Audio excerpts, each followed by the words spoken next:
Hello again folks, and before I start, thanks to everyone who's subscribed to my channel recently.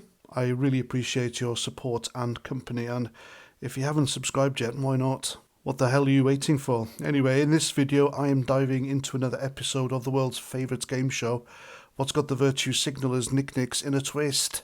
And today's star contestant is none other than Greta Thunberg, the pint-sized prophet of climate doom who has decided to swap her eco-warrior cape for a keffiyeh and sail off to Gaza on a boat full of dreams and dubious intentions. Spoiler alert, Israel's not having it. They've told a little flotilla to bugger off back to sea or face a one-way ticket to an Israeli port with handcuffs and all. And oh my god, the crying of these people over this. You'd think someone just torched a rainforest full of pandas. So let's get this straight. Greta, our patron saint of school truancy, has joined something called the Freedom Flotilla Coalition. Sounds like a rejected Star Trek spin-off, doesn't it? And their grand plan, well, to sail into Gaza, break Israel's naval blockade, and break Israel's naval blockade in that little boat. Jesus.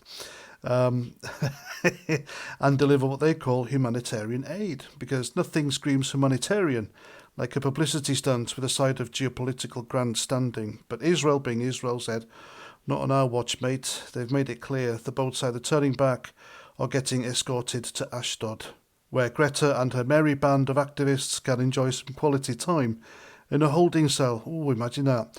And now the usual suspects are clutching their pearls, crying, oppression, as if Israel's supposed to roll out the red carpet for a Swedish teenager with a messiah complex. Now, let's not kid ourselves. This isn't about aid. If it was, they'd be coordinating with Israel or Egypt, who've been handling aid deliveries to Gaza for years. Imperfectly, sure, but it's not like they're turning away truckloads of food for giggles, is it? No, this is about poking the bear. The blockade exists because Hamas, Gaza's resident fan club for rockets and tunnels, has a nasty habit of turning aid into weapons faster than you can say jihad. Israel's not stupid either. They know a PR stunt when they see one, and this flotilla's got more red flags than a communist parade. Greta's not sailing to feed the hungry, she's sailing to make headlines, and maybe, just maybe, to give her climate crusade a shiny new cause to latch onto now that the world's a bit bored of her shouting about carbon emissions and being miserable about the weather. But here's the bit that really gets me. The same people who scream about Israel's cruelty for stopping this boat are the ones who'll stay silent when Hamas slobs another rocket at a kindergarten or uses Gaza's hospitals as ammo dumps. Where's the flotilla for that, eh? Where's Greta's righteous fury when women in Gaza are oppressed under Hamas's lovely little theocracy? Yeah, right, she's too busy posing for the cameras, bravely smiling into a blockade that's been in place since 2007 to stop terrorists from getting Kalashnikovs delivered by Amazon Prime. It's selective outrage at its finest, folks, and Greta's the poster child for it. Look, I'm not saying Israel's perfect, far from it. They've got their own laundry list of problems, and the situation in Gaza's a mess that makes your average soap opera look rather straightforward. But let's not pretend this flotilla's some noble quest for justice. It's a stunt, pure and simple, designed to provoke a reaction and paint Israel as the big bad wolf. And when you've got a history of drone attacks on these so-called aid ships, like the one near Malta that Greta conveniently missed boarding, maybe, just maybe, Israel's got a point about keeping things under control. You don't get to waltz into a war zone, waving a peace flag and expect everyone to clap like trained seals.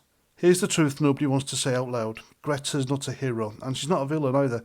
She's a kid who's been weaponized by adults and agendas bigger than her eco-friendly sailboat. The Freedom Flotilla, it's not about freedom, it's about propaganda, and she's the perfect mascot. Young, famous, untouchable, but Israel's not playing the game. They've said, take your boat, take your hashtags, and take a hike. And you know what? Good for them. If you want to fix Gaza, start with Hamas. Until then, this is just a noise. Loud, annoying, sanctimonious noise. So here's the common sense. Not that there's much of it going around these days. And as for Greta's boat, well, I hear the Mediterranean's lovely this time of year. Maybe she can sail it somewhere, I don't know, less likely to get her arrested. And that's that. I'm Paz49. Thanks for watching. And until the next time, Roger Trout.